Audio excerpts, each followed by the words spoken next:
Okay, so dodge and burn applied to a character.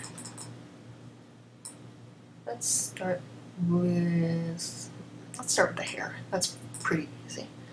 With the hair, you don't want to go all out on it. I usually just first I make my brush smaller. But what I usually do is I just go with the highlight tool, midtones, keep the exposure under 50%, otherwise it gets crazy. And I just kind of go like this a little bit.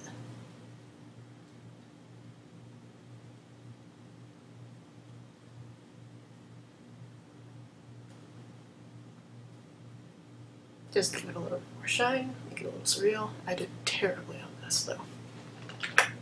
Undo it, undo it, undo it.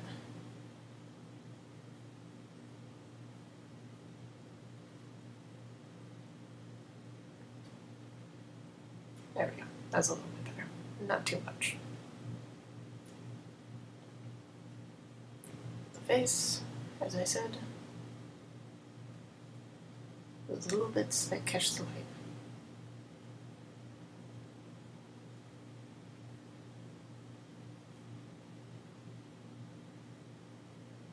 Get that earring too, just because it's cool.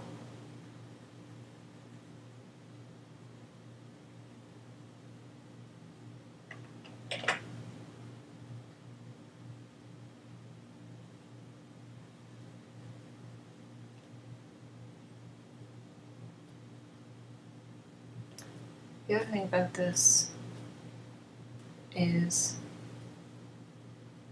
highlights setting might work a little bit better since it actually accentuates the color.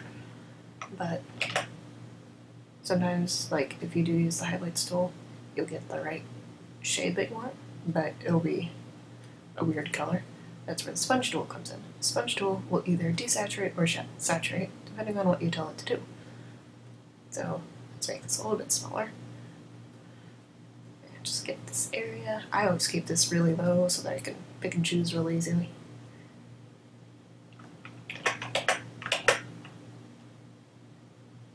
On James's, I used that a lot because I was going for a lot of glare on him because, you know, that's just how it looks.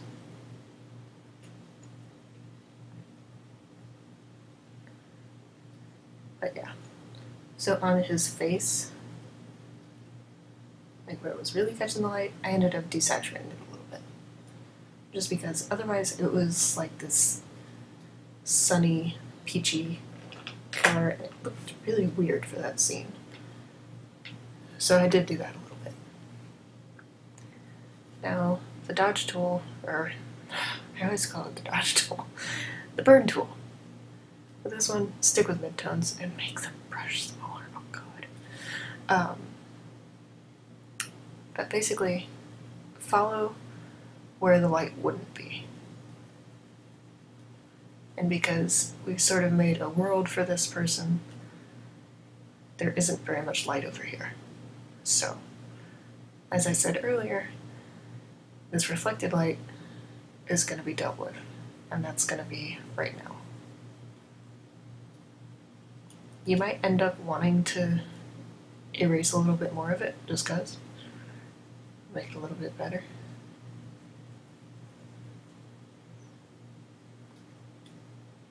And when I say better or like perfect, I'm referencing the way that I do this, so I know there are a lot of people who do it a lot better.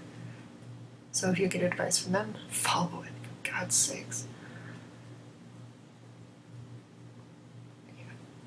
So that's this.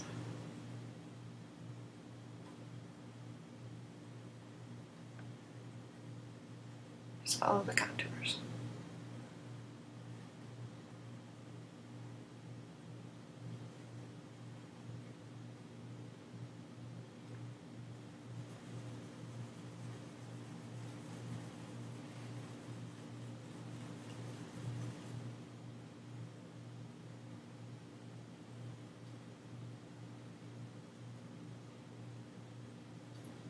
As always, back out a little bit, 100%.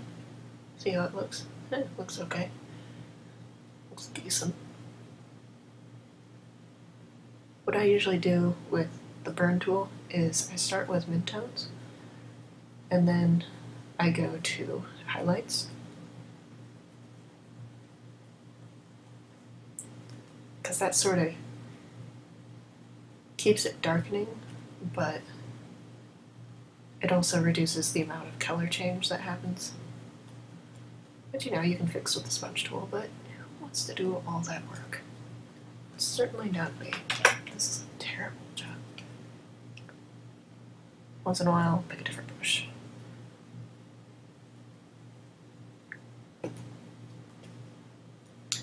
Okay, the blur tool that I just got now, be pretty careful with it, because if your photograph's grainy and then there's suddenly this really nice and smooth part, it's going to be really noticeable, and not in a good way. So like, if I were to blur the entire edge of her so that she melts into the background better, then like everywhere inside of her, like inside of her outline, it would look kind of weird in comparison. And then you would also get to the hair and you would be like, what the hell am I supposed to do with the hair? Well, don't do it. So just don't use the blur tool in that fashion. It's usually not a good idea.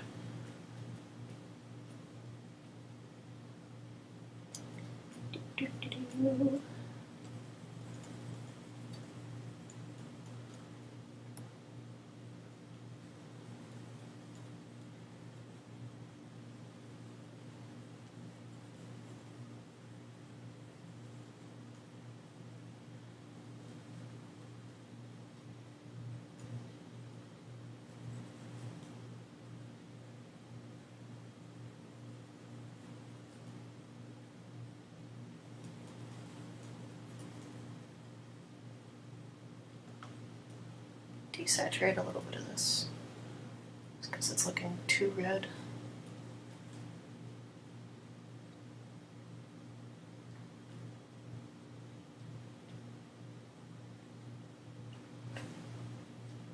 So that's basically how you use the dodge and burn tools and the sponge on a character.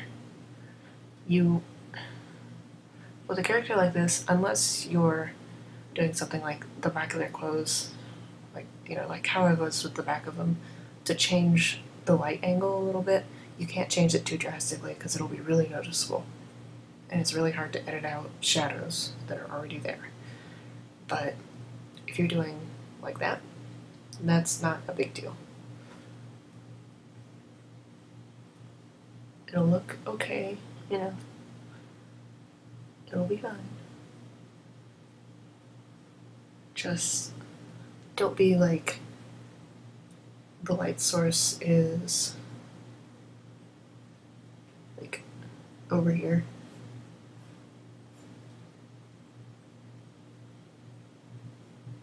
In the photograph, like the original photograph, and then decide that I want her to be lit dramatically from down here.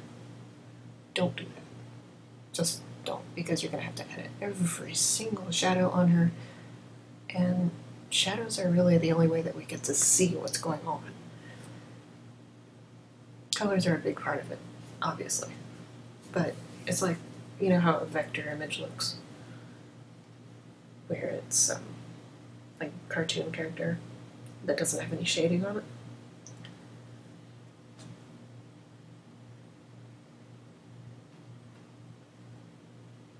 So yeah, just don't try to switch the light. No.